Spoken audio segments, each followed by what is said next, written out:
Tuba-Euphonium Social Justice Initiative kind of formed out of turbulence, to be honest. And, being like a full disclosure is I don't think I ever perceived or thought in my life that I would be heavily involved in activism.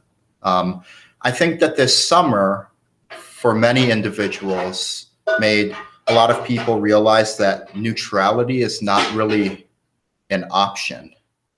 And neutrality may very well be, in a lot of circumstances, complicit. One thing that I've kind of learned this summer is like, you can be kind as long as your kindness isn't complicit.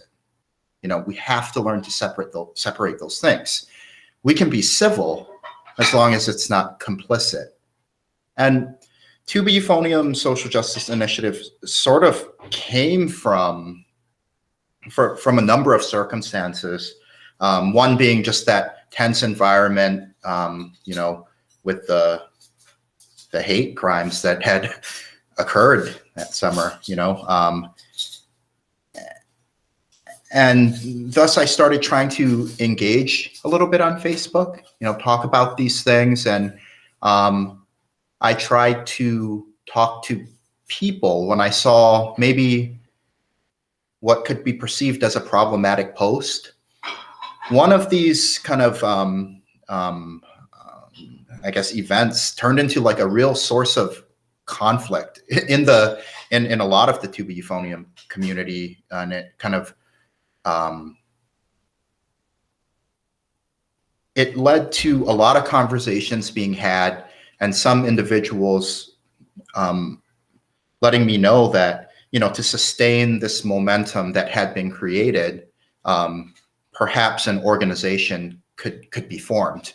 Because when you have an organization and you meet monthly and you have an agenda and you have goals and you have a 1 to 3 year budget, then we continue the work when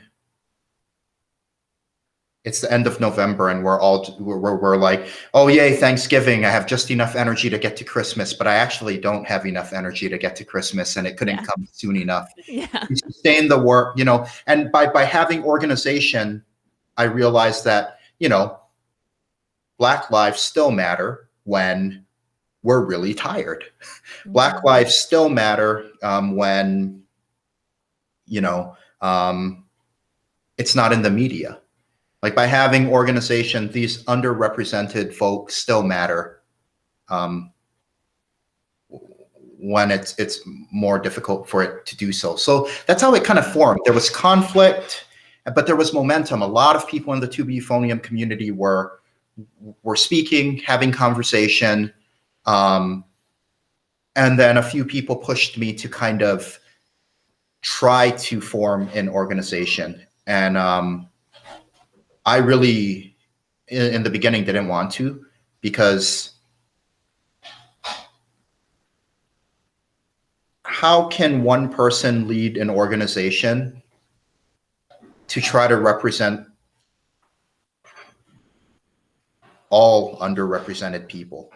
And, if I wanted to start an organization that was like a Black Lives Matter organization, I think that verges on insensitive. I'm not Black, and I shouldn't be leading that type of organization.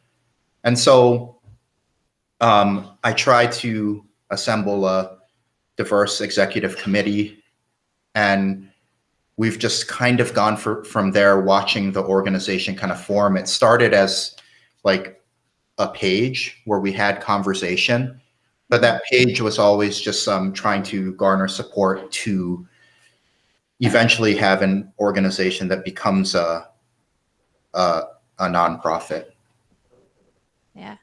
So it began out of seeming necessity, almost.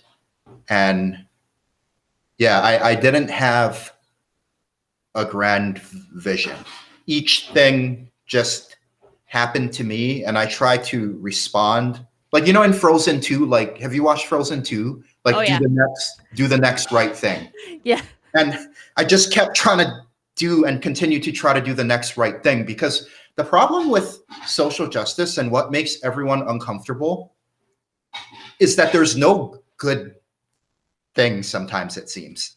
There's no perfect, ideal way. And as you're advocating, you're bound to make mistakes. And you just have to keep trying to do the next right thing. And that's kind of how we arrived to the conclusions that we did as an organization, as an executive committee. And that's how it kind of started.